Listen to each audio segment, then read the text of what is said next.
काळभैरव नेमके कोण आहे? तंत्रशास्त्रामध्ये गुरुपासून मिळालेलं जे काही ज्ञान आहे तीच म्हणजे माझ्या मते कालभैरव ही दैवत आहे. कशापासून रक्षण करतात काळभैरव आपलं? प्रत्येक बाबतीत रक्षण करतात. शब्दांची फोड होते, काल आणि भैरव असे दोन शब्द समोर येतात. याचा काही अर्थ आहे? खूप जवळचा अर्थ आहे. सगळ्यात अगोदर मी त्याचा थोडासा इतिहास सांगतो. ती ज्या देवतेची, ज्या शक्तीचं अधिपत्य आहे तेच म्हणजे भैरव, ज्याच्या इच्छेनुसार सृष्टीचं भरण होतं, सृष्टी उत्पत्ती होते. आपल्याकडे जे खंडोबा, भैरोबा, ज्योतिबा, विरोबा हे सर्व भैरवाचं स्वरूप आहे. बघा ना, त्यांचं पूर्ण शरीर काळा रंगाचं दाखवलंय कालभैरव. लोकांना वाटतं की काळे कपडे घातलेले, एकदम असं काहीतरी विशिष्ट बोलणं म्हणजे भैरव उपासक. नाही, तसं नाहीये. एखाद्या देवतेची एक जपमाळ जरी करत असाल तरी त्या अगोदर आणि त्यानंतर काळभैरवाचं स्मरण करून करा. हे बरोबर आहे? हो, अगदी बरोबर आहे. भैरव हे असं तत्व आहे, त्यांना तुम्हाला ते गुण देऊन द्यायचे आहेत, म्हणून भैरवांना दारू वाहिली जाते. आज तुम्ही म्हणत असाल की आम्ही वैष्णव आहोत, आम्ही शाक्त आहोत, आम्ही हिंदू आहोत, आम्ही जैन आहोत. आज षडयंत्र नाही आहेत का? प्रत्येक ठिकाणी षडयंत्र चाललंय. मग ह्या षडयंत्रातून संरक्षणासाठी प्रत्येकाला तंत्राची मदत लागतेच. या भैरव साधनेमागे काय विज्ञान आहे? तुमच्या माध्यमातून मी सगळ्यांना सांगतो की तुम्ही तत्व समजून घ्या. तत्व समजलं, फक्त तुम्ही त्या मूर्तीची पूजा मध्ये नका अडकू. काळभैरवाची उपासना मी माझ्या डे टू डे लाईफ मध्ये कशी केली पाहिजे? भैरव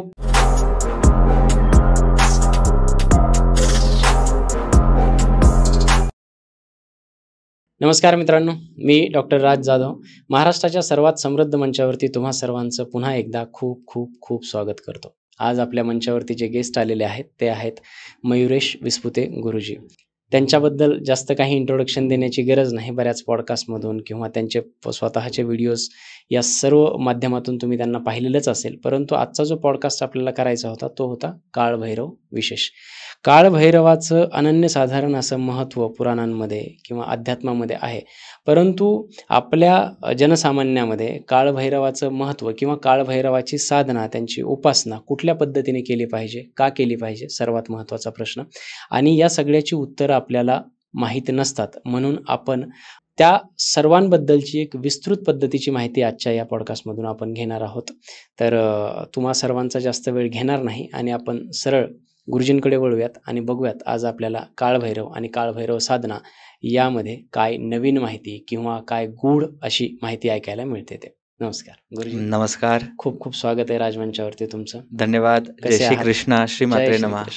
श्री गुरुदेव दत्त. श्री गुरुदेव दत्त. बरं, कसे आहात गुरुजी? एकदम छान, मस्त. मी जसं अनाऊन्स केलेलंच आहे की काळभैरव विशेष आजचा हा पॉडकास्ट असणार आहे. तर आपण सुरुवातच करूयात की मला सांगा, काळभैरव नेमके कोण आहेत? खूप सुंदर प्रश्न. आणि तंत्रशास्त्र, मंत्रशास्त्र घ्या, तंत्रशास्त्र घ्या किंवा अन्य कोणतंही क्षेत्र घ्या, प्रत्येक क्षेत्रामध्ये एक विशिष्ट टीचर असतो, बरोबर, गाईड असतो. आपण सनातन हिंदू धर्मामध्ये आपण जे काही काम करतो, इथे शास्त्राला पण महत्त्व आणि शस्त्राला देखील महत्त्व आहे. आणि ह्या सगळ्या आपल्या सनातन रचनेमध्ये, धर्माच्या रचनेमध्ये एक मुख्य बिंदू आपल्याला प्रत्येक वेळी सापडतो. एक म्हणजे गुरु आणि एक म्हणजे टीचर. दोघांच्या संकल्पना वेगळ्या आहे. गुरु हा ज्ञान देतो, पण दिलेलं ज्ञान जीवनामध्ये कसं उतरवायचं ते करत आहे का नाही, एक टीचर नक्की असतो. आणि तंत्रशास्त्रामध्ये जे टीचर्स आहे किंवा तंत्रशास्त्रामध्ये गुरुपासून मिळालेलं जे काही ज्ञान आहे ते लोकांपर्यंत अनुभव त्याचा देण्यासाठी जी दैवत आहे तीच म्हणजे माझ्या मते कालभैरव ही दैवत आहे. तसं तंत्रशास्त्र ही एक प्रकारची युनिव्हर्सिटी आहे आणि ह्या युनिव्हर्सिटीमध्ये पूर्ण साधकांच्या पूर्ण जबाबदारी जशी शिक्षकांवरती असते, तसंच तंत्रातली पूर्ण जबाबदारी ही भैरवावरती असते. म्हणून ग्रंथामध्ये, पुराणामध्ये प्रत्येक ठिकाणी भैरवाचं अनन्य खूप साधारण महत्व आहे. पण हे महत्व फक्त तंत्रापुरतं मर्यादित आहे की सर्वसामान्य लोक? सर्वसामान्य सगळं. मी आता बघा, तंत्रशास्त्र आपण एक जरी आपण मानत असलो तरी तंत्रशास्त्र काही वेगळं नाहीये. ही आपली एक जीवन विद्या आहे. ठीक आहे, की मंत्र म्हणजे मननात त्रायते इति मंत्र. हा मनन करून जे तयार होतं, मनावरती जो काही आपला एकाग्रता करण्यासाठी जे बीज आहे, जे मंत्र आहे, जो साऊंड आहे, तोच म्हणजे मंत्र आहे. पण ती जी एनर्जी तयार झाली ती तुम्ही युटिलाइज कसं करणार? युटिलाइज करण्यासाठी ती एनर्जीचा जो काही फॉर्म तुम्हाला चेंज करायचा आहे, तुमच्या जीवनामध्ये ते उतरवायचं आहे, ते म्हणजे तंत्रशास्त्र आहे. पण फक्त भैरव फक्त तंत्रासाठीच आहे असं नाही आहे. तुम्ही जर कधी बघितलं की भैरव याला मुख्य म्हणजे संरक्षण देवता म्हणून मानलं जातं, बरोबर. तर शक्ती कोणतीही शक्ती आहे, बरोबर. जर कधी मी एखादी यंत्रणा निर्माण करत असेल, जसं एखाद्या ठिकाणी एखादी स्विच असतं, जसे ती ऊर्जा तिथे तयार झालेली असेल तरी तिला कंट्रोल करण्यासाठी एक विशिष्ट पॅनल दिलं असतं, प्रत्येकाला असतं. जसं कॅम्प्युटरमध्ये सुद्धा तुम्ही पाहता की तुम्ही कॅम्प्युटर यूज जरी करत असलात, ते वापरत जरी असला तरी एक असं पॅनल असतं की इमर्जन्सी तुम्हाला ते कंट्रोल तुम्हाला त्यावरती तुमच्या हातामध्ये दिलेला असतो. तसं शक्तीचं कोणतीही शक्ती असो, राजकीय शक्ती असो, आर्थिक शक्ती असो, सामाजिक शक्ती असो किंवा धर्म क्षेत्राशी असलेली शक्ती असो, किंबहुना युद्धावरती असो, प्रत्येक शक्तीचं केंद्रबिंदू त्याचं कंट्रोलिंग म्हणजे भैरव आहे. कशापासून रक्षण करतात काळभैरव आपलं? प्रत्येक बाबतीत रक्षण करतात. आपल्याला असं वाटतं की म्हणजे मी अगदी स्पष्ट सांगतो की सनातन हिंदू धर्मामध्ये जेवढी विचारसरणी माणसाच्या बुद्धीला विचारांना दिलेली तेवढं अन्य संप्रदायामध्ये नाही आहे. आपल्या धर्माची एक व्याख्या आहे की तुम्ही जे काही कार्य करत आहात ह्या कार्यामध्ये तुम्हाला कोणतेही तुमचं क्षेत्र कोणतेही असो, राजकीय असो, सामाजिक असो, व्यक्तिगत तुमचं जीवन असो, असा एक टप्पा येणार आहे की त्या ठिकाणी तुमचं मन आणि बुद्धी विचलित होणार आहे. जिथे मन बुद्धी विचलित झाली त्याचा परिणाम तुमच्या विचारांवरती होऊन तुमचा निर्णय तिथे बदलणार आहे आणि कार्यावरती त्याचा इम्पॅक्ट होणार आहे. तुम्ही जर कधी आता सायन्स घेतलं तर सायन्स सुद्धा त्याला मान्य करतं की माणसाची भयामधून माणसाच्या बरेच निर्णय चुकतात. ॲमिग्डाला म्हणून ओळखतात, जो माणसाचा भयाचा मेन केंद्रबिंदू आहे. आणि हे भयच असं आहे की माणसाला बऱ्याच गोष्टी करण्यापासून तर प्रवृत्त सुद्धा करतं. मग याच्यावरती एक शक्ती पाहिजे आणि तेच म्हणजे भैरव शक्ती, जे तुम्हाला भयापासून दूर करतं. यस, मी करू शकतो, मी जाऊ शकतो, हा विचारच म्हणजे भैरव आहे. आणि तुम्ही ज्याही क्षेत्रात असाल, मग तुमचं ह्या भयापासून तुमचं संरक्षण करण्यासाठी कोणता दैवत आहे तर ते आहे कालभैरव. ओके. कालभैरव हा शब्द ऐकल्याबरोबर त्याच्यात शब्दांची फोड होते. काल आणि भैरव असे दोन शब्द समोर येतात. याचा काही अर्थ आहे? खूप जवळचा अर्थ आहे. सगळ्यात अगोदर मी त्याचा थोडासा इतिहास सांगतो की 8 मुख्य प्रकारचे भैरव सांगितलं. चंड भैरव, रुरु भैरव आदी तंत्रशास्त्रामध्ये 8 प्रकारचे भैरव आहे. यापैकी कालभैरवांना विशेष महत्व आहे. काळ म्हणजे टाइम, बरोबर. आणि ह्या टाइम वरती विशिष्ट देवतेची सत्ता आहे आणि ती सत्ता दाखवण्यासाठी त्या काळाला व्यवस्थित ज्याची त्याच्यावरती सत्ता आहे ते दैवत म्हणजे कालभैरव. भ म्हणजे भरण करणार, र म्हणजे रमणार आणि व म्हणजे वमन, म्हणजे सृष्टी, स्थिती आणि संहार. टाइम हा जो काही ही जी कन्सेप्ट आहे, जर कधी तुम्ही क्वांटम फिजिक्स पाहिलं त्या ठिकाणी सुद्धा ह्या डायमेन्शन्स तुम्हाला समजतात. टाइम अँड स्पेस, हे तेच आहे. मग ह्या टाइम वरती ज्या देवतेची, ज्या शक्तीचं अधिपत्य आहे तेच म्हणजे भैरव. ज्याच्या इच्छेनुसार सृष्टीचं भरण होतं, सृष्टी उत्पत्ती होते. रमण म्हणजे अगदी तुम्ही व्यवस्थित तुम्हाला जो जन्म मिळालेला आहे त्याच्यामध्ये तुम्ही तुमचं चांगलं उदरनिर्वाह तुमचा व्यवस्थित तो झाला पाहिजे, ज्याच्या कृपेने रमण पण होतं. आणि ज्यावेळी संहार करण्याची वेळ येते वमन, त्याची जी काही मेन शक्ती आहे तेच म्हणजे भैरव म्हणजे भैरव. समयाला जन्माला घालण्यासाठी, समयावरती नियंत्रण ठेवण्यासाठी आणि वेळ पडली तर समयाला सुद्धा विलय करण्याची शक्ती ज्याच्यामध्ये आहे तोच आहे काळभैरव.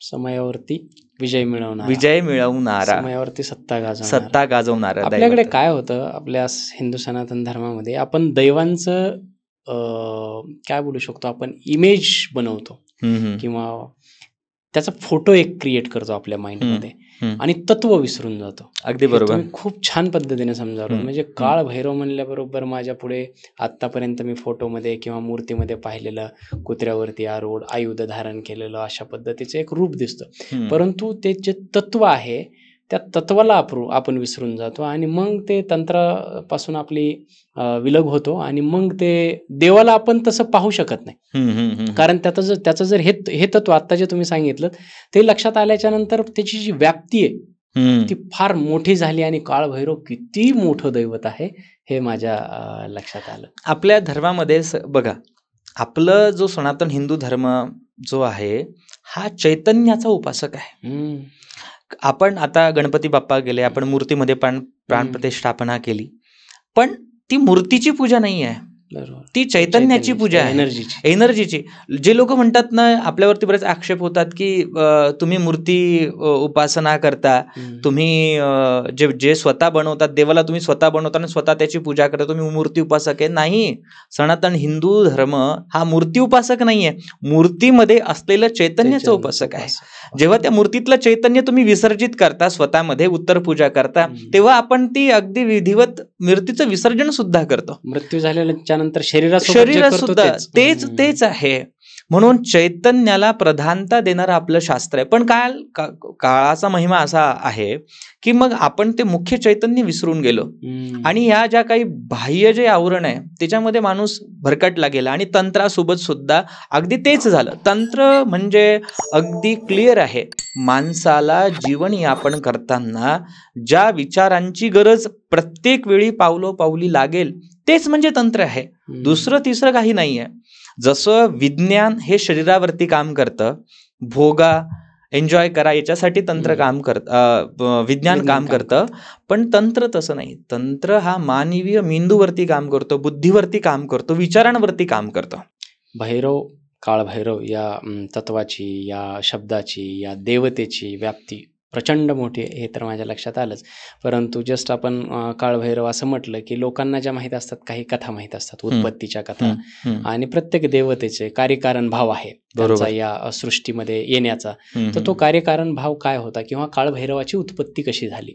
छान प्रश्न. जर कधी तुम्ही रुद्र यामल तंत्र, ब्रह्म यामल तंत्र आणि तंत्रचूडामणी आदी काही ग्रंथाचं अध्ययन केलं, त्यामध्ये प्रसिद्ध अशी कथा, आणि आज जनमानसामध्ये जी कथा सांगितली जाते ती काशी पुराणामधली ती कथा सांगितली जाते. काशी खंडामध्ये कालभैरवाची उत्पत्ती आहे. भैरवाच्या अनेक कथा आहेत, खूप काही वेगवेगळ्या कथा आहेत, पण मुख्य जी त्यांची उत्पत्ती सांगितली जाते की भैरवाची जी उपासना म्हणजे उत्पत्ती आहे हे भगवान शिवांच्या क्रोधापासून झालेली आहे. पहिली कथा अशी आपल्याला सापडते, सांगितली जाते की ज्या वेळेला ब्रह्मदेवांनी जेव्हा त्यांच्याशी संवाद केला, कोण श्रेष्ठ कोण कनिष्ठ, त्यावेळी ब्रह्मदेवानी चुकीचं वचन दिलं, तर शिवांना त्याच्यात क्रोध आला आणि त्यांच्या क्रोधापासून एक शक्ती तयार झाली आणि त्या शक्तीने ब्रह्माच्या एका मुखाचं शिरच्छेद केला, ते म्हणजे भैरव. ही एक कथा सापडते. दुसरी कथा अजून सांगितली जाते की ज्यावेळी सती मातेनं आपल्या देहाचा परित्याग केला दक्ष राजाच्या यज्ञाच्या वेळी, त्यावेळी शिवांनी आपली जी जटा आहे ती फेकली आणि त्या जटेपासून सुद्धा भैरव तयार झाले. अनेक लोकांचं मत आहे की तेच म्हणजे वीरभद्र, जे आपले लिंगायत समाजामध्ये वीरभद्रांची जी उपासना केली जाते, वीरभद्र सुद्धा भैरव उपासक आहेत. म्हणजे ते स्वतः भैरव, तेच त्यांचं तत्वच भैरव आहे. आणि हेच दाखवण्यासाठी त्याला वेगवेगळ्या कथा, वेगवेगळे अँगल त्यांना दिले, पण त्यामागचं मूळ रहस्य हे आहे. लोकांना कथेमध्येच इंटरेस्ट असतो पण जास्त. म्हणजे मी जी कथा ऐकली होती ती की ब्रह्मदेवाला या सृष्टीच्या निर्मिती केल्याच्या नंतर अहंकार आला की मी एवढी मोठी सृष्टी उत्पन्न केली, आणि तो अहंकार संपवण्यासाठी भगवान शिवशंकराचाच एक अंश काळभैरव स्वरूपात आला आणि ब्रह्मदेवाचं शिरच्छेद केला आणि अहंकार संपवला. म्हणजे आपल्या शरीरात आलेला अहंकार सुद्धा संपवण्यासाठी काळभैरव काम करतात. हे बरोबर आहे? हो, ते बरोबर आहे, पण इथे क्रियात्मक शक्ती आहे. त्यामुळे ते आता खूप काही कथा आहेत.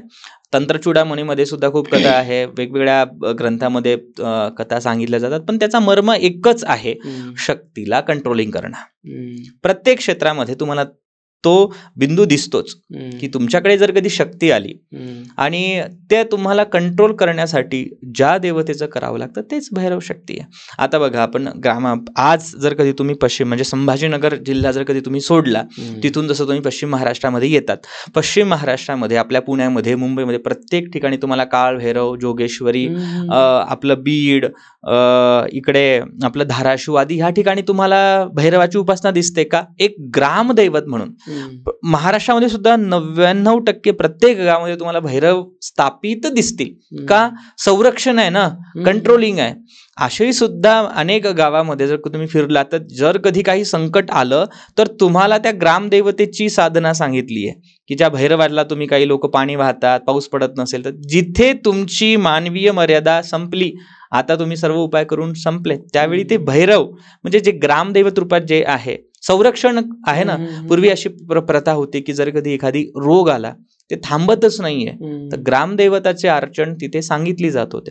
मला असं वाटतं तेच रूप म्हणजे भैरव आहे. आपल्याकडे जे खंडोबा, भैरोबा, ज्योतिबा, बिरोबा हे सर्व भैरवाचं स्वरूप आहे. त्यामध्ये फक्त 2 मुख्य भेद तुम्हाला दिसतात. पहिला जो भेद आहे, नाव आहे की कालभैरव. हे शिवांचा अंश आहे, शिवांचा अवतार आहे, क्रोध अवतार त्याला म्हटलं जातं. आणि दुसरं जे नाव आहे ते आहे बटुक भैरव. बटुक भैरव आणि काळ भैरव यांच्यामध्ये सुद्धा डिफरन्स आहे. बटुक भैरव जर कधी तुम्ही छिन्नमस्ताखंड पाहिलं शक्ती संगम तंत्रामध्ये, तर त्यामध्ये सांगितलं गेलं आहे की बटुक भैरव हे भगवान शिव स्वतः आहेत. त्यांनी लहान बालकाचं रूप घेतलं है ना. जसं वामन दशावतारापैकी वामन अवतार, आता वामन द्वादशी झाली, पण जसं ते स्वतः विष्णू आहेत, वामन म्हणजे अंशावतार, पूर्ण अवतार त्यांना म्हटलं जातं. तसंच भगवान शिवांचा अंशावतार म्हणजे कालभैरव आहे. आणि मुख्य जे बाल रूप आहे भगवान शिवांचं ते म्हणजे बटुक भैरव. आणि तंत्रशास्त्रामध्ये बघा, आता खूप चांगला तुम्ही विषय घेतला. तंत्रशास्त्रामध्ये सगळ्यात जास्त ग्रामीण भागामध्ये जे तंत्र सगळ्यात जास्त प्रसिद्ध झालं ते आहे शाबर तंत्र, शाबर मंत्र. आपल्या महाराष्ट्राला नवनाथ संप्रदाय खूप मिळालेला आहे.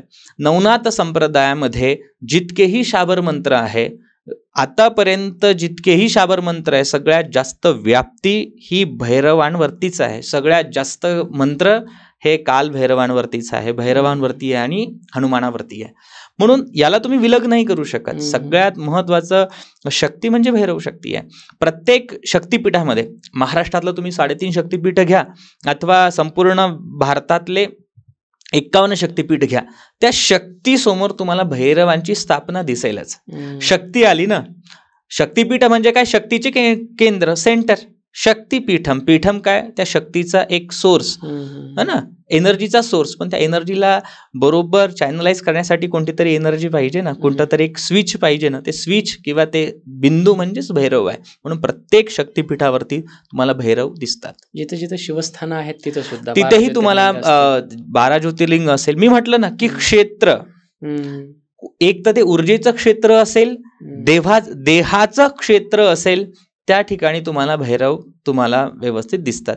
आणखी तुम्हाला मी अजून फोडून सांगतो. जर कधी तुम्ही बौद्ध तंत्राचा अभ्यास केला, बौद्ध तंत्रामध्ये हे यान आणि वज्रयान शाखा आहे. वज्रयान शाखेमध्ये मणिपूर चक्राशी संबंधित काही जेव्हा तुम्ही साधना करता, तर त्याच्यामध्ये सांगितलं गेलेलं आहे की तुमचं जे शरीर आहे, यातलं जे मणिपूर चक्र आहे, हे म्हणजे स्विच आहे तुमच्या संपूर्ण कुंडलिनीचं. आणि याच्यावरतीच हेरुका वज्रसंहार नावाच्या देवतेची साधना होते. आणि हेरुका वज्रसंहार नाव म्हणजेच यमांतक, म्हणजे जिथे यमाचा अंत झाला तो भैरव है ना, तेच काल भैरव. म्हणजे शरीरामध्ये सुद्धा जिथे शक्तीचा स्रोत जिथून बाहेर पडणार आहे, त्याला सुद्धा सांभाळण्यासाठी आपल्या नाभीवरती भैरवाचं स्थान दिलेलं आहे. जसं बाहेर क्षेत्रामध्ये शक्तीला सपोर्ट करण्यासाठी स्थान दिले, तसे शरीरामध्ये सुद्धा ते स्थान आहे. तेच म्हणजे मणिपूर चक्रातलं आपलं भैरवाचं स्थान. म्हणजे बाहेर कुठे नाही जायचं आहे, आपल्या आतच ते शोधायचं आहे. हे म्हणजे खरे भैरव. भैरवाची उपासना, आता तुम्ही जर कधी तुम्ही स्वरूपाचा विषय केला होता, आपल्याला त्याचा अर्थच नाही कळत. बघा ना, त्यांचं पूर्ण शरीर काळा रंगाचं दाखवलंय कालभैरव. लोकांना वाटतं की काळे कपडे घातलेले, एकदम असं काहीतरी विशिष्ट बोलणं म्हणजे भैरव उपासक. नाही, तसं नाहीये. काळे याच्यासाठी दिलंय की ज्याच्यामध्ये सगळं काही विलय होणार आहे, ज्या रंगामध्ये डार्कनेस, की ज्याच्या तुम्ही कधी कल्पनाही करू शकत नाही. म्हणजे या विश्वाचा सर्वात शेवटचा तो काळा आहे, हे दाखवण्यासाठी तिथे काळं दिलेलं आहे. आणि तुम्ही भैरवाचं वाहन जर कधी पाहिलं तर कुत्रा आहे, बरोबर. आपण कुत्र्यालाची जे भैरव उपासक असेल त्याच्यासोबत कुत्र तुम्हाला बरोबर काळं कुत्र विशेष दिसतं. का दिसतं याचाही मोठा अर्थ आहे की तुम्ही ज्या शक्तीशी तुम्ही समर्पित झाला आहात, ज्या शक्तीला तुम्ही सरेंडर केलेलं आहे, त्याचं जे वाहन आहे हे कुत्र आहे. आणि कुत्राला आपण काय म्हणतो, खूप वफादार आहे. एक पोळी जरी दिली तरी ते तुमच्याशी प्रामाणिक राहतं. प्रामाणिक राहतं. तसं ज्या शक्तीला तुम्ही सरेंडर करत आहात तिचंच वाहन इतकं वफादार आहे, तर ती शक्ती किती वफादार असेल हे सांगण्यासाठी ते तिथे दैवत दिलेलं आहे. आणि आपलं महाराष्ट्राचं आराध्य दैवत छत्रपती शिवाजी महाराज, छत्रपती संभाजी महाराज, प्रत्येक ठिकाणी तुम्हाला शक्ती उपासना त्यांनी केलेली आढळते. आणि भैरव उपासना किंवा भैरवाची कृपा जेव्हा तुमच्या आयुष्यामध्ये येते, तुम्हाला समर्पित लोक भेटतात, समर्पण केलेले लोक भेटतात. आज मावळे, जेवढेही मावळे होते आपले, त्यांनी शिवाजी राजांना, छत्रपतींना समर्पण केलं म्हणून हे राज्य उभं राहू शकलं. बरोबर. आज जेवढं महत्व राजांचं आहे, पण राजांनी महत्व कुणाला दिलं? मावळ्यांना दिलं. म्हणून हेच म्हणजे भैरव आहे. भैरव म्हणजे अन्नतिन्य काही नाही, हेच आहे भैरव. महाराणा प्रताप, त्यांना मदत त्यांच्या साथीदारांनी केली. तर ज्या ज्या क्षेत्रामध्ये तुम्हाला, आणि आजचं युग असं आहे की तुम्हाला समर्पण असलेले लोक भेटत नाही. तुम्ही तुमच्या आयुष्यामध्ये तुम्ही नोकरदार वर्ग येतो, तुमचे जवळचे मित्र येतात, तुमच्याकडून विद्या शिकतात, काय जे स्किल तुमच्याकडून शिकतात ते तुमच्याशी प्रामाणिक नाही राहत. तिथेच तुमचं होतं. राजकारणात प्रत्येक ठिकाणी राजकीय शक्ती आली की तिथे भ्रष्टाचार आला. सरळ आहे, मग ती शक्ती कोणतीही असो. आपल्या शरीरामध्ये सुद्धा तुम्ही बघता, जे काही तुम्ही जर कधी ते व्यवस्थित नाही केलं तर आपलं शरीरच आपलं नुकसान करायला सुरुवात होतं. तिथे शक्तीने काय केलं? नियंत्रण दूर केलं. मग अशा वेळी तुम्हाला भैरव तत्व मदत करतात, तुम्हाला ह्या सगळ्या याच्यातून भैरवच बाहेर काढतात. आणि हे सांगण्यासाठी आपल्या धर्मामध्ये भैरव शक्तीची उपासनाची प्रधानता आहे. खूप छान पद्धतीने सांगताय गुरुजी. आतापर्यंत जे मला कळलं की काळ भैरव आम्हाला काय देतो, तर सगळ्या भीतीपासून मुक्तता देतो, सगळ्या कष्टापासून, सगळ्या संकटापासून संरक्षण देतो, आणि चांगली लोक तुमच्या आयुष्यात आणतो. अगदी. आणि इमर्जन्सी पाहिजे नसतं. काळ बघा, काळ आला ना तिथे, काळाचा संबंध तिथे का लावलेला आहे? इमिजिएटली.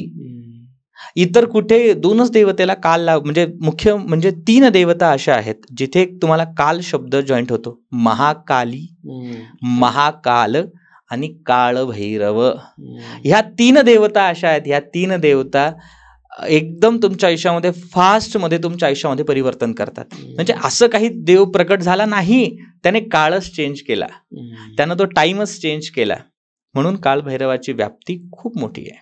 काळभैरवाची उपासना का करायची हे कळलं, कशी करायची आता मला जाणून घ्यायचं. आणि सर्वसामान्य लोकांसाठी तंत्रही सांगा आणि सर्वसामान्य लोकांसाठीही सांगा की ठीक आहे, तंत्राचं तर आपण स्पेशल कधीतरी, मला असं वाटतं, खूप डीप मध्ये जाऊ, पण सर्वसामान्य लोकांनी त्यांच्या आयुष्यात हे लाभ नाही म्हणत आहे, तर त्याचे काय म्हणू शकतो की आपण एखादं काम केलं तर त्याचं त्याला एक फळ मिळतंच, ते हे आहे, म्हणजे इमिजिएट आहे म्हणू शकतो, किंवा ते ऑब्वियस आहे, तसं आहे. परंतु हे सगळं करत असताना मी काळभैरवाची उपासना मी माझ्या डे टू डे लाईफ मध्ये कशी केली पाहिजे?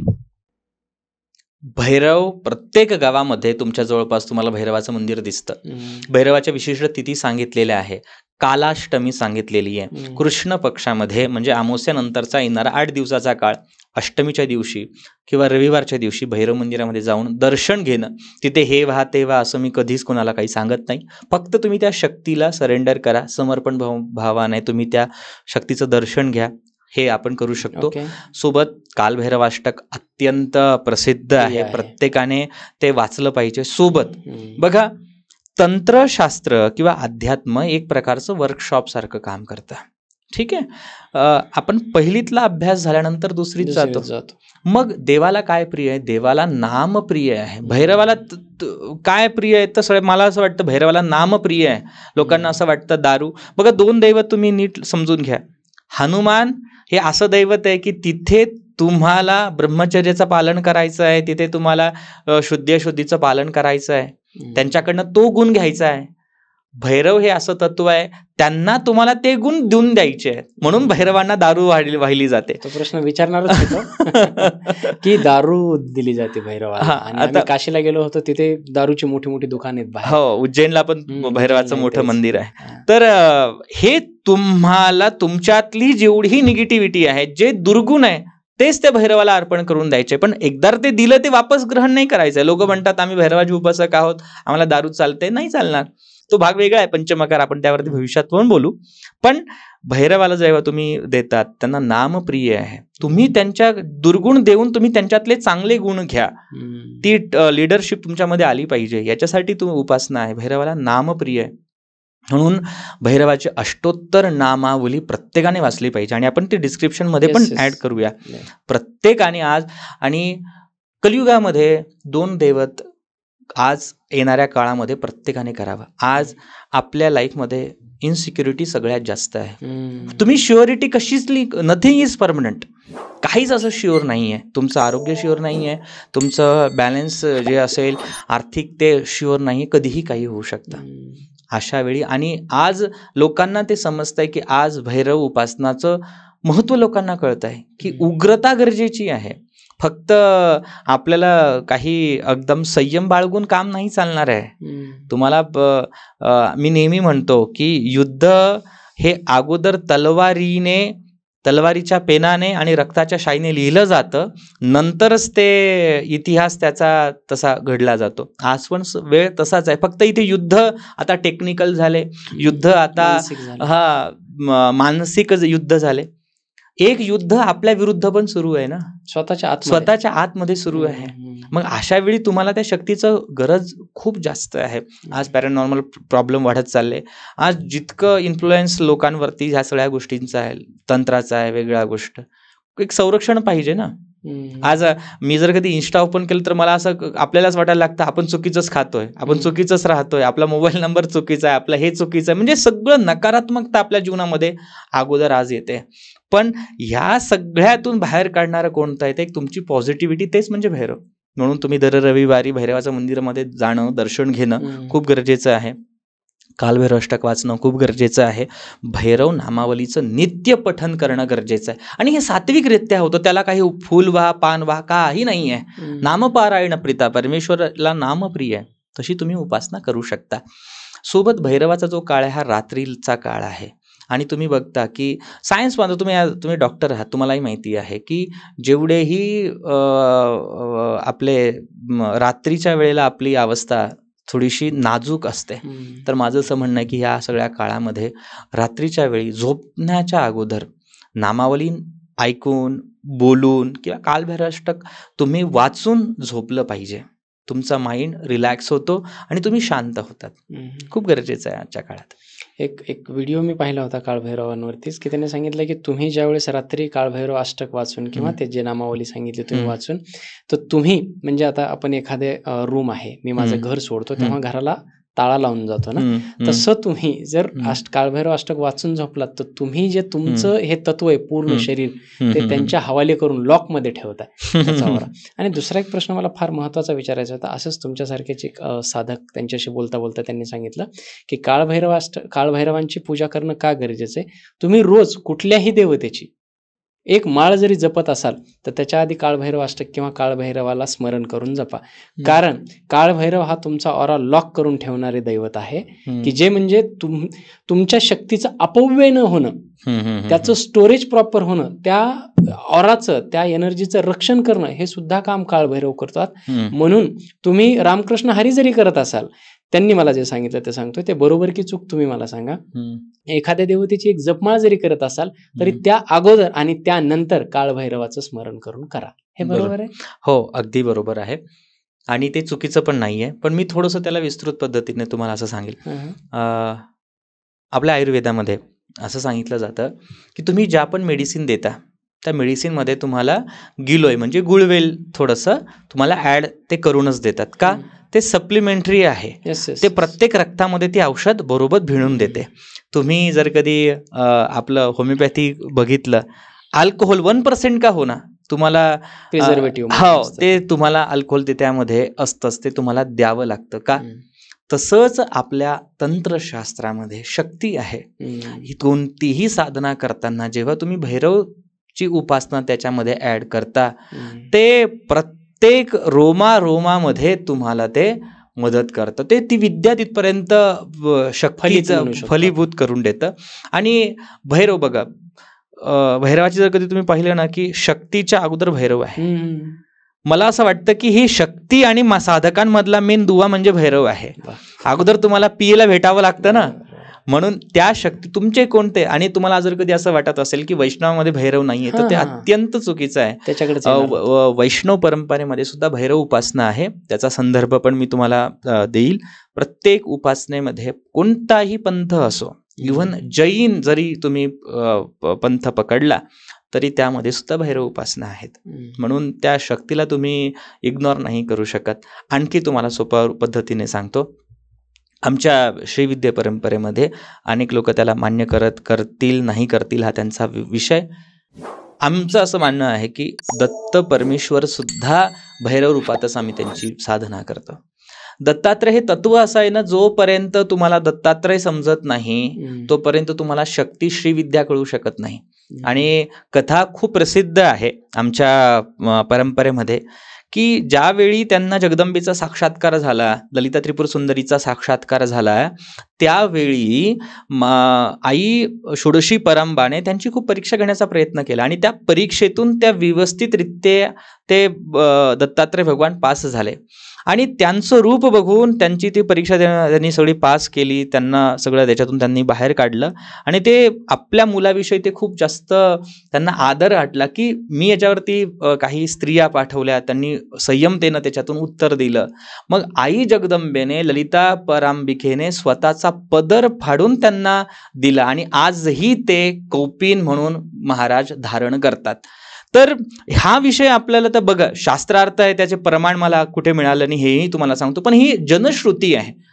ही श्रुती का, मला असं वाटतं की सगळ्यात अगोदर तुमच्या आयुष्यामध्ये जेव्हा दत्तात्रय येतील ते सुद्धा भैरव रूपातच आहे. आईचं रूप फक्त कोणाला कळतं, मुलाला कळतं ना, आईला माहिती ना कसं आहे. म्हणून गणपती उपासना शक्ती उपासनेमध्ये प्रधानता आहे, तेवढीही भैरव उपासना प्रत्येकाला करणं गरजेची आहे. आणि दत्तात्रयांचं स्वरूप सुद्धा भैरव रूपातच आहे. दत्तात्रय संहिता, दत्तात्रय तंत्र जर कधी तुम्ही वाचलं तर त्यामध्ये भैरवाचं तुम्हाला विशेष प्रयोग दिसतील. त्रिशीर भैरव म्हणतात काही ठिकाणी, म्हणजे बाहेरच्या राज्यांमध्ये आहे कंबोडियामध्ये आहे, थायलंडमध्ये त्रिशीर भैरव सुद्धा आहे. आणि भैरवाचे अनेक रूप आहेत.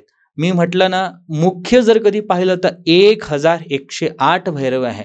त्यातले प्रधान 108 भैरव, त्याच्यातले आणखी प्रधान 51 भैरव, आणि 51 भैरवांसोबत नंतर मग अष्टभैरव. आणि अष्टभैरवामध्ये प्रधान कालभैरव आणि बटुक भैरव. ही सगळी त्या एनर्जीचे ते सगळे गणित आहेत. काळभैरवाचे काही एखादा जप करू शकतो? नामावली तुम्हाला खूप जास्त इफेक्टिव्ह आहे. काय होतं बघा, भैरवच्या उपासनेमध्ये अनेक लोकांना भीती वाटते. भीती वाटण्यासारखं कारण नाही आहे, पण हा थोडासा गुरुगम्य विषय आहे. कारण की काय होतं, तुम्ही शक्ती आहे. मी जर कधी आज गाडी चालवायला घेतली तर मला ब्रेक, एक्सलेटर माहिती असणं गरजेचं आहे ना. मी डायरेक्ट जर कधी त्यावरती हे करतोय तर मला ते हँडल करता येणार नाही. तसं जेव्हा तुम्ही भैरव उपासना करता, तुमच्या आयुष्यामध्ये सत्यता ते सगळ्यात अगोदर आणतो. दुर्गुण आपल्यामध्ये पण आहे, असं नाहीये प्रत्येकाने दुर्गुण आहे. ते बाहेर आपल्याला ते शक्ती, आपल्याला सगळ्या लोकांची वास्तविकता समजणं सुरू होतं. भैरव उपासकाची एक ओळख आहे. भैरव साधना तुमच्या जेव्हा जीवनामध्ये येते, चांगली साधना तुम्ही जीवनामध्ये करता, तुम्हाला सत्य काय आणि असत्य काय हे कळायला सुरुवात होते. स्वतःबद्दलही तुमच्या जीवनातले सगळे निगेटिव्ह लोक दूर होतात. तुम्हाला वाटतं मी यांना खूप चांगला समजत होतो, तो निघून का गेला, का? कारण की त्यांनी वास्तविकतामध्ये आणलं. ते तुम्हाला भ्रमामध्ये ठेवत नाही. म्हणूनच त्यांचं उपासना करणं खूप गरजेची असते आणि ते जीवनामध्ये खूप काही देतात. जेव्हा भैरवासोबत जेव्हा शक्ती येते तेव्हा ती आपल्याकडून कंट्रोल झाली पाहिजे. जर कधी मी भैरव उपासना करतोय, माझ्यासमोर ते सगळं घडतंय, पण माझ्या आयुष्यामध्ये त्या घटना घडतायत, तर मी विचारणार कोणाला? माणसांना वाटतं की आम्ही भैरव उपासना केली, आमच्यासोबत निगेटिव्ह झालं. ते निगेटिव्ह नाही झालं, ते चांगलंच झालं. तुम्ही जर कधी कुठेतरी खड्डा केलेला, म्हणजे कुठेतरी तुम्हाला माती दिसते, तर याचा अर्थ कुठेतरी खड्डा झालेला आहे. आणि भैरव ह्या सगळ्या तुमच्या पास्ट लाईफ, तुमचे कार्मिक अकाउंट सगळे क्लिअर करण्यासाठी मदत करतात आणि ते आपल्याकडनं सांभाळलं गेलं पाहिजे. म्हणून गुरुच्या मार्गदर्शनाखाली उपासना करणं खूप गरजेचं. आणि नामावलीला कोणताही भेद नाही, कोणीही कुठेही कसंही करू शकतं. म्हणून नामावली अत्यंत महत्वाची, ती करावी. काळभैरव उपासना किंवा काळभैरव हे दैवतच एक तंत्र मार्गातला दैवत आहे, असं एक सर्वसामान्य लोकांचा जो गैरसमज आहे. तंत्रशास्त्राची जेवढं ही व्याख्या. व्याख्या किंवा तंत्रशास्त्र जेवढी ही शक्ती आहे ही अधीन आहे भैरव आणि भैरवीवरती. जो कोणी तंत्र उपासक आहे, ज्यालाही साधना करायची, त्याला स्वतःला भैरव म्हटलं जातं. त्यामुळे हे सगळं ज्ञान त्यांच्या अंतर्गत आहे, त्यांच्याशिवाय तुम्ही तंत्रात नाही येऊ शकत. सर्वसामान्य लोक भैरवाकडे किंवा काळभैरवाचं उपासना जी करण्यापासून थोडे अलिप्त राहतात, जे कारण मला समजलं. किंवा एक उदाहरणही घेऊयात आपण याच्यानंतर.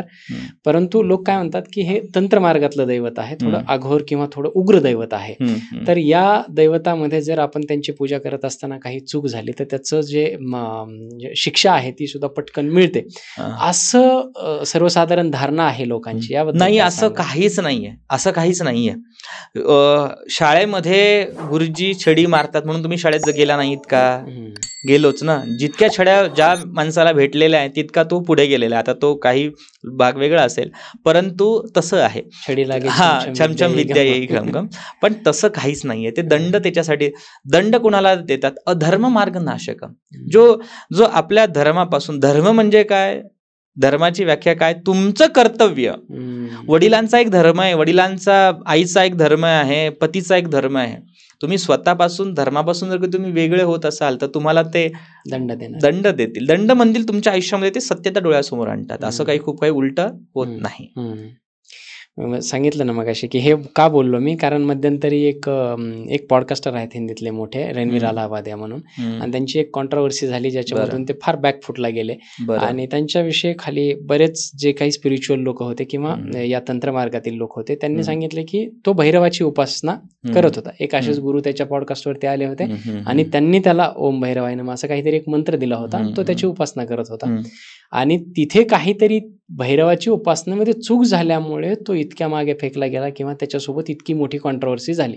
कारण त्याचा जो ग्राफ आहे ना तो अगदी 360 डिग्री मागच्या दिशेने झाला त्या एका प्रसंगानंतर. याच्याबद्दल काय सांग, म्हणजे असं होऊ शकतं किंवा या प्रकरणाबद्दल तुम्हाला काय माहिती आहे का? हो, माझं असं म्हणणं आहे की असं भैरवामुळे झालं तसं नाहीये. पण जर कधी तुम्ही त्याची थोडीशी हिस्ट्री घेतली तर तुम्हाला कळेल की बघा, भैरवाचं व्यापारीकरण करता येत नाही. जेव्हा जेव्हा तुम्ही त्याने असे बरेच काही ऍप काढले की तुम्ही बघा, कोणतीही साधना ऍपद्वारे नाही होत. जर कधी मी नेहमी म्हणतो की महायुद्ध जर कधी झालं, महाभारतासारखं महायुद्ध झालं, तर त्या ठिकाणी भगवान पांडुरंग परमात्म्याला अर्जुनाचं सारथी व्हावं लागलं. कारण की मानवीय मेंदू आहे, तो कसा भ्रमित होईल सांगता येत नाही. तिथे देहधारी गुरु असणं गरजेचं आहे, सोबत त्या सगळ्या गोष्टी असणं गरजेच्या आहे. आणि जेव्हा तुम्ही व्यापारीकरण करता त्यावेळी तुम्हाला त्याचा फटका बसतोच. आणि अनेक असे विषय आहेत की जे थोडेसे तंत्रशास्त्रातले ते विषय थोडेसे पब्लिकली वेगळ्या अँगलने गेले, त्याचा फटका त्यालाच भेटला असं नाही. प्रत्येकाच्या जीवनामध्ये तो प्रसंग येतो, पण तो चांगल्यासाठी काहीतरी ते घटना घडते. आणि त्याच्यासोबत जे घडलेलं आहे ते भैरवामुळे घडलं असं नाही. माझं असं व्यक्तिगत धारणा अशी आहे की याच्यापेक्षा खूप वेगळं उलट झालं असतं. आज तरी पण तो टिकून आहे. हे भैरव गुणाचं पण एक कुठे ना कुठेतरी व्यापारासाठी का होईना, पण आज तरी पण तो टिकलेला आहे. हे भैरव उपासनेचं हे त्याच्या आयुष्यामध्ये फळ असावं. पण माझं व्यक्तिगत म्हणणं आहे की निगेटिव्ह इम्पॅक्ट कोणालाही भैरव उपासनेतून भेटत नाही. तुमचं जर कधी इंटेन्शन प्युअर असेल, चांगलं असेल, तर तुमच्या आयुष्यामध्ये चांगलंच घडतं. आता तुम्ही विषय केला म्हणून सहज सांगतो, 12 नोव्हेंबरला कालभैरव जयंती आहे. तर आपण आता हे आमचं 11वं वर्ष आहे आपल्या श्री पितांबरा बगलामुखी शक्तीपीठमचं. 11 वर्षापासून आम्ही भैरव उपासना म्हणजे सामूहिकरित्या करतो. लोकांना भैरव उपासना कशी करावी त्याचं हवन असतं आणि रात्रीला ते सगळं हवन होतं.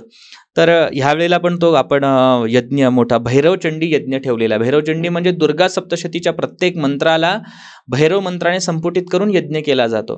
जेव्हा शक्ती म्हणजे चंडी आणि भैरव जेव्हा तत्व एकत्र येतं तेव्हा तुम्हाला त्या सगळ्या गोष्टी जीवनामध्ये विलक्षणीय बदल घडून आणतात. तर याच्यासाठी की आज समाजामध्ये भैरवाबद्दल खूप विचित्र धारणा आहे. जैन संप्रदाय तर अत्यंत शुद्ध मानला जातो, ते तर कांदा लसूनही खात नाही. त्यांच्यामध्ये सुद्धा नाकोडा भैरव आहे, त्यांच्यामध्ये सुद्धा नाकोडा भैरवाची उपासना केली जाते. त्यांच्यामध्ये सुद्धा घंटाकर्ण महावीरांची उपासना केली जाते. का केली जाते? सात्विक दैवत आहे. तुम्ही तशा पद्धतीने भैरव स्वरूपात आहे, भैरव स्वरूपात आहे. म्हणून सात्विक रित्याने देखील तुम्ही तुमची नाकोडा भैरवांची कथा अशी आहे की जेव्हा त्यांच्यासमोर भैरव प्रसन्न झाले महाराज साहेब यांच्यासमोर. तर त्यांनी सांगितलं की माझ्याकडे नॉनव्हेज वगैरे काही नाही, आम्ही सात्विक आहोत. त्यावेळी नाकोडाजींनी त्यांना सांगितलं की तुम्ही जे देणार ते मी मान्य करेल. आणि आजही तिथे सात्विक नैवेद्यच दिला जातो. आज तुम्ही शृंगेरीला गेलात, दक्षिण आमनामय पीठ जगद्गुरु शंकराचार्य पीठ आहे, तिथे सुद्धा कालभैरवाची स्थापना केली. तिथे तर अशा कोणत्याच गोष्टी नाहीये. मग तुम्ही म्हणणार का? सात्विकतेने सुद्धा साधना केली जाते. महाराष्ट्रातील वैष्णव परंपरेमध्ये ज्यांनी खूप काही काम केलं अशांनी सुद्धा आपल्या पीठामध्ये आजही त्यांच्या पीठामध्ये वैष्णव पीठामध्ये जरी त्यांच्या पीठामध्ये ज्ञानेश्वरी प्रमुख ग्रंथ असेल, जगद्गुरु तुकाराम महाराजांच्या अभंगावरती जरी त्यांचं पीठ चालत असेल तरी देखील संरक्षण म्हणून त्यांच्या पीठामध्ये कालभैरवाची स्थापना केलेली. रोज रात्री 3 वाजेला तिथे भैरव आरती त्यांची उपासना केली जाते. हे का? म्हणून याला तुम्ही इग्नोर नाही करू शकत. कोणताही धर्म, कोणताही संप्रदाय फक्त तत्वज्ञानानुसार नाही चालत. ही सत्यता आपल्याला पाळणं गरजेची आहे. प्रत्येक ठिकाणी षडयंत्र आहे. आज तुम्ही म्हणत असाल की आम्ही वैष्णव आहोत, आम्ही शाक्त आहोत, किंवा आम्ही हिंदू आहोत, आम्ही जैन आहोत. आज षडयंत्र नाही आहेत का? प्रत्येक ठिकाणी षडयंत्र चालले. मग ह्या षडयंत्रातून संरक्षणासाठी प्रत्येकाला तंत्राची मदत लागतेच, करावीच लागते. आणि आद्य जगद्गुरु शंकराचार्यांनी अद्वैत सिद्धांत स्थापित केला. ते सुद्धा जर कधी एकीकडे म्हणतात की महायोग पीठे तटे भीमरत्या वरम पुंडलिकाय धातू मणिंद्रे, त्या पांडुरंग परमात्म्याची जर कधी ते स्तुती करत असतील तर दुसरीकडे ते देवराज सव्यमान म्हणतात ना, कालभैरव अष्टक म्हणतात. त्यामुळे हे चैतन्य आपल्याला समजणं गरजेचं आहे. तरच तुम्हाला दोन्ही गोष्टी एका वेळेला तुम्हाला ते करावं लागतं. जर कधी आपल्या श्रीकृष्णांनी जर कधी तत्वज्ञान, गीतेचं तत्वज्ञान सांगितलं, तिथे सुद्धा त्यांनी तेच सांगितलं की तुला युद्ध करावं लागेल. म्हणजे तत्वज्ञानानुसारच आयुष्य निघतं असं नाही आहे. म्हणून तुम्हाला त्या तत्व समजणं गरजेचं आहे. हे म्हणजे भैरव तत्व. भैरव उपासना कसा करायची हा माझा मगाचा प्रश्न होता. तुम्ही रविवारी किंवा कालाष्टमीच्या दिवशी आपण तुम्ही मंदिरात जाऊन हे करू शकतो. मला असं वाटतं की थोडंसं इलॅबोरेट करूयात आणि स्टेप बाय स्टेप, ज्याला साधी करायची आहे त्यांनी नामावली करा, असं एक एक स्टेप थोडंसं पुढं जात जात मला सांगा.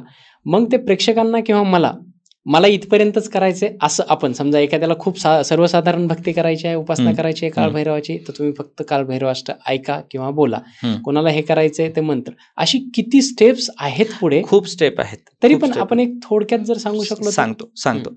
बघा, तंत्रशास्त्रातली सगळ्यात अगोदर सुरुवात होते गुरु दीक्षा. तुम्हाला गुरुमंत्र म्हणजे काय आहे? उदाहरणार्थ मी जर कधी इथे बसलेलो आहे, मी जर कधी वायफाय करत आहे, तर मला पासवर्ड क्रिएट करावा लागेल. बरोबर. जोपर्यंत मी पासवर्ड टाकणार नाही तोपर्यंत मी पण त्याचा यूज करू शकत नाही किंवा दुसराही त्याचा दुरुपयोग करू शकत नाही. पासवर्ड म्हणजे काय? या युनिव्हर्सचं जे काही नॉलेज आहे तेच म्हणजे गुरुद्वारे तुम्हाला मिळणार आहे. म्हणून तुम्हाला गुरुमंत्र सगळ्यात अगोदर करावा लागतो.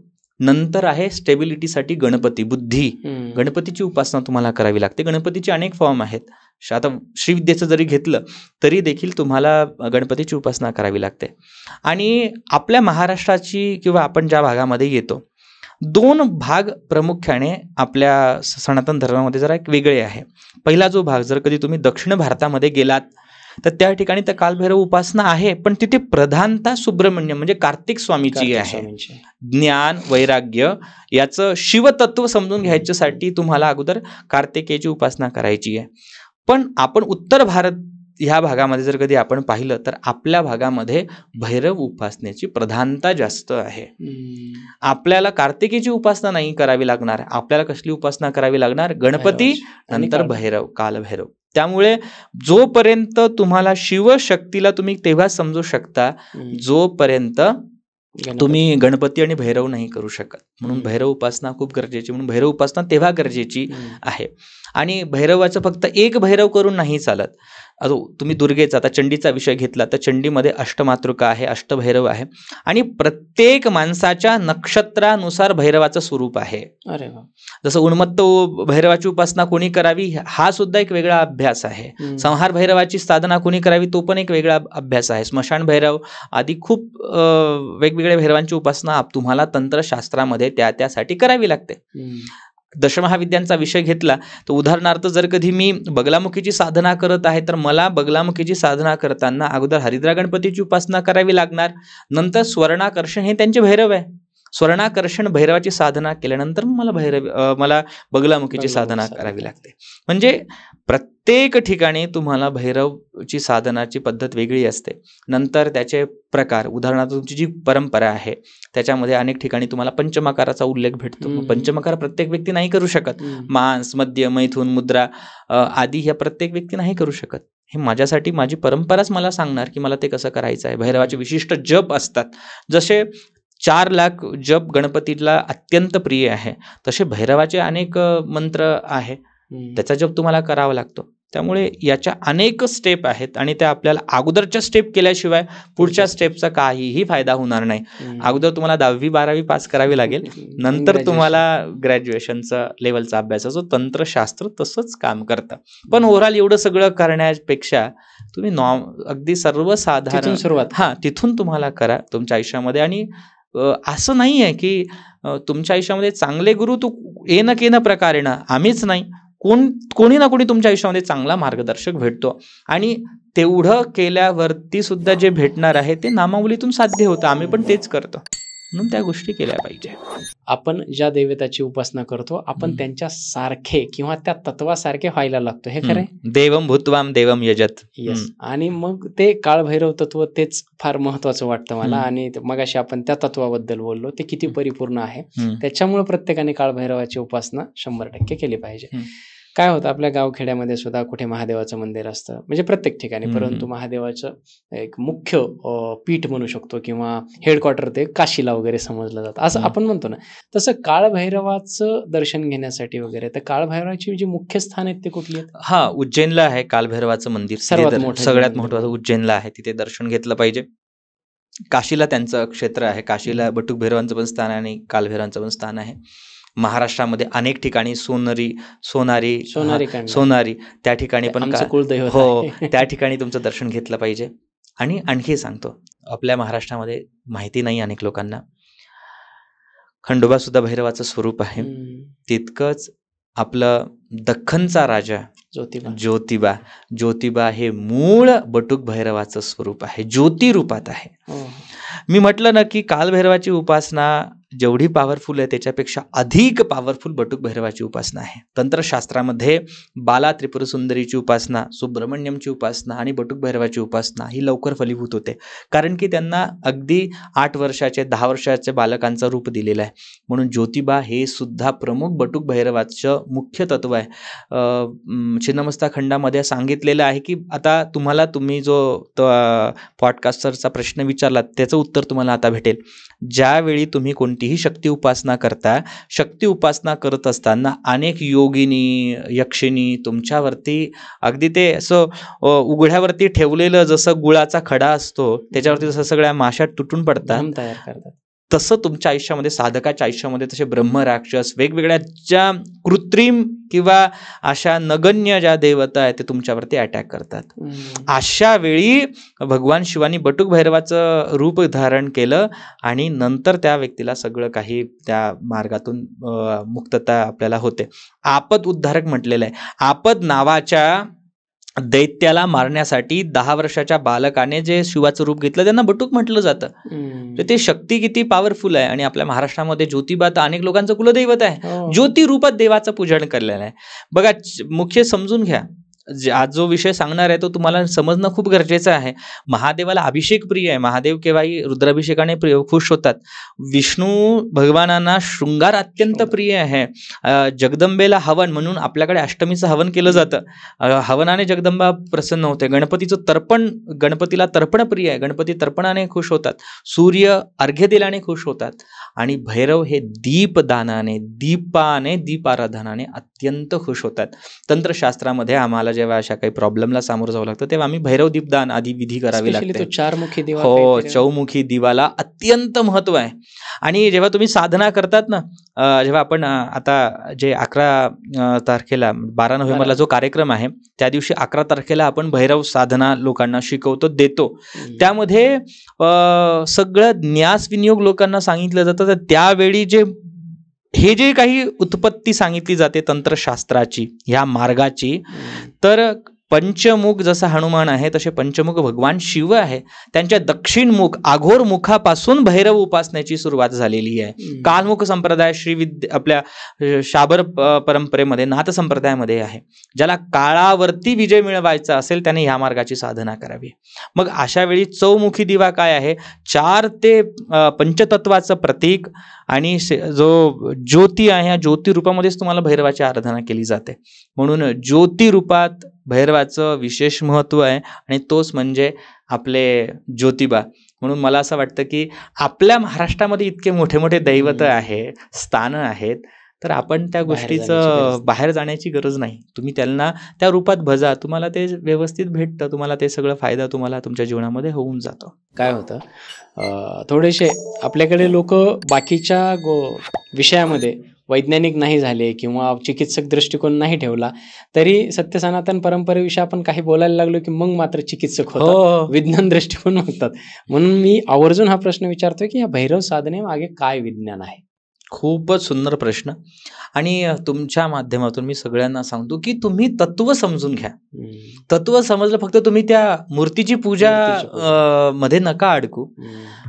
पतंजली योगसूत्र असेल, अन्य सगळे योगशास्त्रातले अभ्यास जर कधी तुम्ही केला तुम्हाला कळेल. सोबत शैव संप्रदायामध्ये शैव दर्शन सिद्धांतामध्ये काश्मीर शैव दर्शन म्हणून आहे. तर त्यामध्ये जर कधी तुम्ही पाहिलं तर तिथे मुख्य म्हणजे शिव, शक्ती आणि नरा अशा 3 कन्सेप्ट दिलेले आहे की शिवशक्ती ह्याचं स्वरूप आपण स्वतः आहोत. आणि हे तुम्हाला समजेल केव्हा?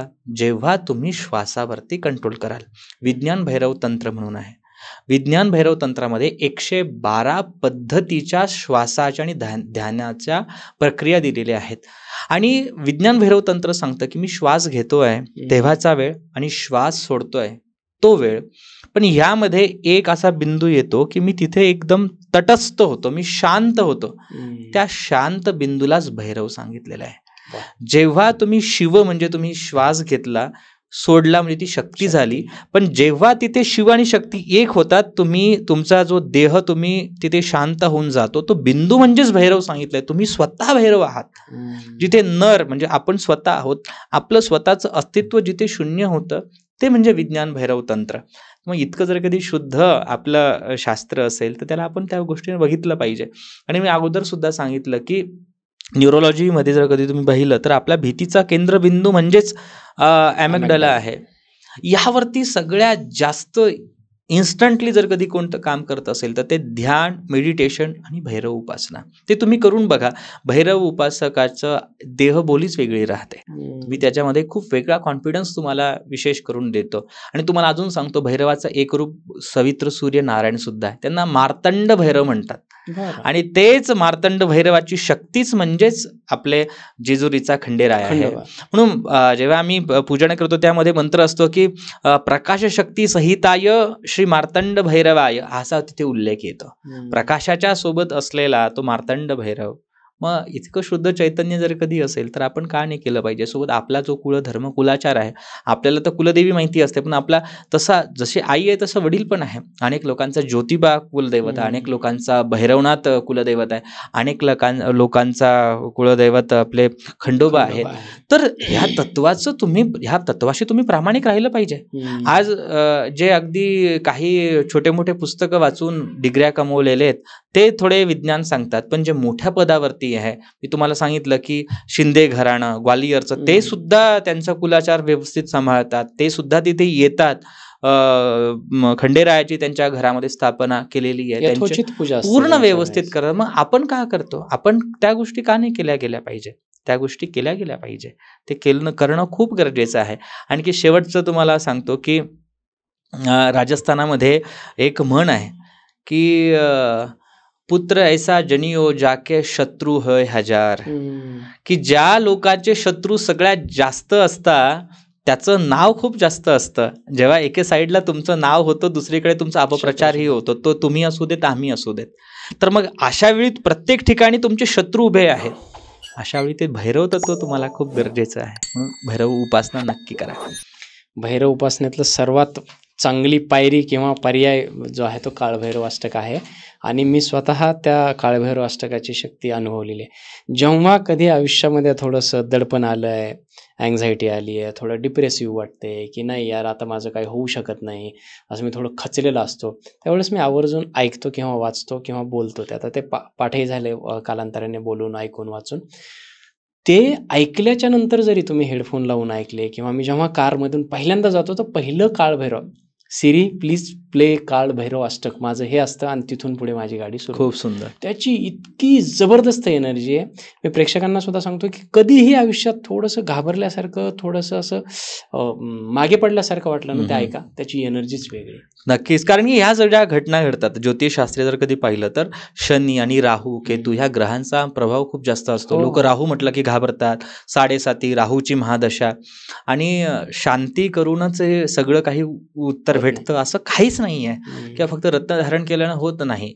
त्या विचारांवरती कोणाचा जो पगडा असतो तो आहे भैरव सत्तेचा आहे.